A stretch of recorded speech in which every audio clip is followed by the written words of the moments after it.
Assalamualaikum warahmatullahi wabarakatuh. Adik-adik yang dirahmati Allah, hari ini kita akan melanjutkan membaca buku Muhammad Ismail yang kedua, yaitu Istimewa Semenjak Belia.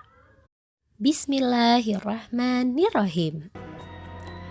Muhammad kecil kini hidup dengan Paman Abu Thalib yang sangat menyayanginya melebihi rasa sayang terhadap putranya sendiri. Paman Abu Thalib bukanlah orang yang banyak harta. Bersama sang paman, Muhammad kecil belajar hidup sederhana, belajar berbagi dengan saudara-saudara sepupunya, dan belajar banyak hal lainnya. Paman Abu Thalib melaksanakan amanah untuk merawat Muhammad kecil dengan baik. 40 tahun lamanya, Paman Abu Thalib mendampingi dan menjaga Muhammad dengan segenap jiwa dan raganya. Muhammad kecil dididik sejak kecil untuk bekerja keras mencari nafkah, membantu pamannya memenuhi kebutuhan Muhammad kecil dan juga keluarga Paman Abu Thalib. Keberkahan dengan hadirnya Muhammad kecil bahkan dirasakan oleh seluruh penduduk Mekah.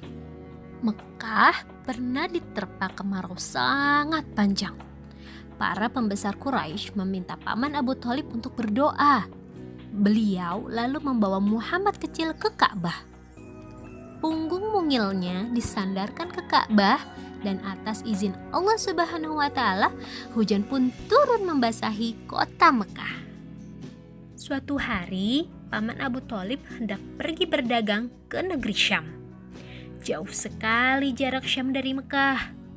Paman Abu Thalib membawa Muhammad kecil yang saat itu berusia 12 tahun untuk mengajarinya berdagang. Muhammad kecil pun sebenarnya ingin ikut pergi untuk membantu pamannya. Di kota Bushra, mereka bertemu dengan seorang pendeta Nasrani bernama Buhairah yang menjamu Abu Thalib beserta rombongan. Pendeta Buhairah memperhatikan Muhammad kecil dengan seksama. Kemudian menemui Abu Thalib dan mengajukan berbagai pertanyaan. "Apa hubungan anak ini denganmu?" tanya pendeta Buhairah. "Dia putraku," jawab Abu Thalib karena rasa cinta dan sayangnya kepada Muhammad kecil. "Dia bukan putramu. Tidak mungkin ayah anak ini masih hidup," kata pendeta Buhairah. "Dia keponakanku," kata Paman Abu Thalib kemudian. "Apa yang terjadi kepada ayahnya?" tanya pendeta Buhairah lagi. "Dia meninggal saat ibunya mengandungnya," jawab Paman Abu Thalib. "Engkau berkata benar. Sekarang bawalah anak ini pulang ke negerimu dan jagalah dia dari orang Yahudi. Demi Allah, jika mereka melihatnya di sini, pasti mereka akan berbuat jahat kepadanya.